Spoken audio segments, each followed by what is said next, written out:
Okey, Assalamualaikum ya kawan-kawan dan sahabat semua. Alhamdulillah.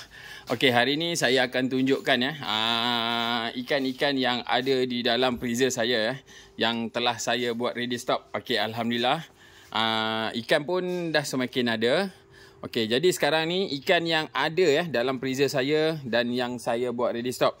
Okey, contoh saya ambil satu ya, jelawat sultan. Okey jelawat sultan, jelawat merah ya, saiz gorgon ya. Saiz gorgon.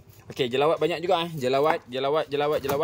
Okey, lampam gorgon lampam gorgon.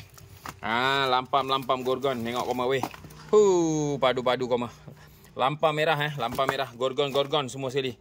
Okey, lampam. Lepas tu ikan tenggalan ikan tenggalan 1 kilo lebih. Lepas tu ada yang ratus-ratus gram semua sekali. Okey. Lepas tu kita ada ya. Ni semua saya baru lepas potong. Okey, yang baru lepas potong salah satu dia tongsan kasar.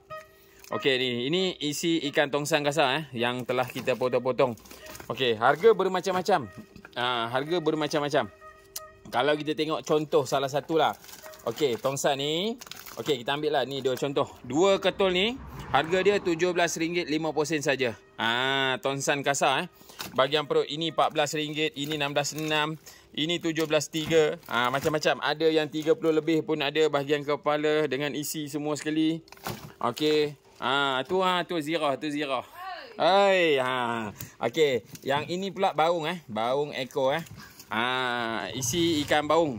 Okey, ini yang telah kita potong-potong. Banyak. Kita jual sini boleh dikategorikan mampu milik lah, semua orang boleh beli. Semua saya baru lepas potong. RM21.80.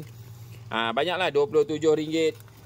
Maknanya kita mampu membeli. Ni contoh isi baung. Okey, yang ni RM19.20. Okey, yang ini pula isi ikan kelulang isi ikan kelulang. Okey, contoh kita ambil satu ini RM18.80. Okey, RM18.80. Yang ini pula RM29.60 isi kelulang. Cantik-cantik ni bos. Ini kalau buat steam ke, buat gulai ke, semua jadi. Kita nak bagi orang merasa aja. Maknanya dia orang semua boleh membelilah. Nak beli seekor tak terbelinya. 200-300. Okey, yang ini isi ikan patin liar Isi ikan patin liar. Okey, kita tengok sini RM14.30 isi ikan patin liar. Yang ini pula RM12.60 isi ikan patin liar. Dah campur-campur semua. Semua sekali ada RM12 lebih. Okey, ni isi ikan patin liar. Okey, lepas tu kat sini ada isi ikan patin lawi lawi ni pun baru tadi potong. RM12.70. RM18. Cantik bos isi dia bos. Banyak lagi. Isi ikan patin lawi banyak. Baru kita lepas potong tadi. Okey, yang ini isi ini isi lampam. Ini ikan lampam lampam Jawa saiz kilo lebih 1.4 kilo. Lampam Jawa besar-besar bos. Ada sikit lagi lampam Jawa. Ini pula isi kepala kelulang. Ini. Okey, yang ini harga dia RM66.80. Banyak lagi lah. Isi kepala kelulang. Okey, yang ini pun ikan tenggalan dan banyak lagi. Kalau mana yang mau mencari tak nak yang kecil, nak yang besar. Ni yang dah potong. Yang besar dalam ni, bawah-bawah ni pun penuh.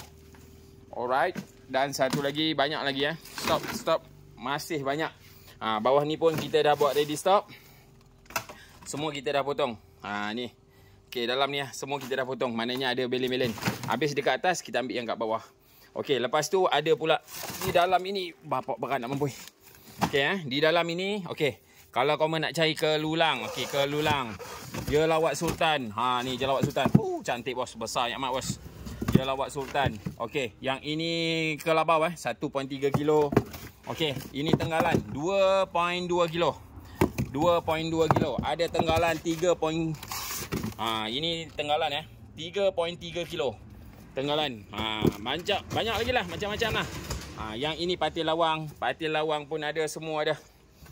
Koma kalau mana-mana yang mencari, teringin nak mencari ikan Sungai Perak, koma cari saja di kedai Runcit Teluk Perang. Ini special. Ini saya tak ada up. Tapi sebenarnya ikan ni dah banyak. Okey, kelabau Kelabau. Padu-padu bos. Kelabau padu-padu. Ini terbaik lah. Ini alhamdulillah. Ini sudah sold. Ni kejap lagi owner tu datang ambil. Kerai 1.5 kilo. Kerai 1.5 kilo. Ini lampam. Ini semua lampam. Lampam gedabak-gedabak. Lampam ada, semua ada. Alhamdulillah, kelabau bermacam-macam saiz ada. Mana-mana yang korang mencari ikan sungai perak, korang cari saja di kedai runcit Teluk Perang. Tak cukup sini, kita ambil freezer belakang pula. Okey, mantap. Rezeki tak salah alamat.